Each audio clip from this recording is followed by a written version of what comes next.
بسم اللہ الرحمن الرحیم۔ دنیا کے لیے آپ ایک شخص ہیں، لیکن اپنے گھر والوں کے لیے آپ ایک دنیا ہیں۔ اپنا خیال رکھیں۔ اگر چاہتے ہو کہ تعلقات خود بخود ٹھیک ہو جائیں تو کوشش کرنے کی ضرورت نہیں، بس اپنے مالی حالات کو ٹھیک کر لو۔ اصل مرد عورت کی آنکھ سے نکلے آنسو کو اپنے عشق کی توہین سمجھتا ہے۔ مانگی ہوئی توجہ عزت نفس کی توہین ہوتی ہے۔ ایسے لوگوں کی مدد کرو جن کا چہرہ سوال ہوتا ہے اور زبان بے سوال ہوتی ہے۔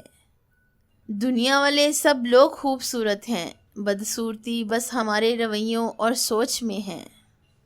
توبہ کا خیال آنا خوش بختی کی علامت ہے، کیونکہ جو اپنے گناہ نہ سمجھے وہ بدقسمت ہے۔ زندگی میں ایسا سفر مت کریں جس میں آپ آگے جانے کی بجائے پیچھے چلے جائیں۔ کسی بندے کا مکمل خاموش ہو جانا چیخ کر رونے کے برابر ہے۔ بے غرض لوگ روٹھ جائیں تو منا لیا کرو، خود غرض لوگ ساتھ چھوڑ جائیں تو شکر ادا کیا کرو۔ گھر کے اندر کبوتر اچانک آ جائیں تو سمجھ جائیں تمہاری قسمت کھلنے والی ہے۔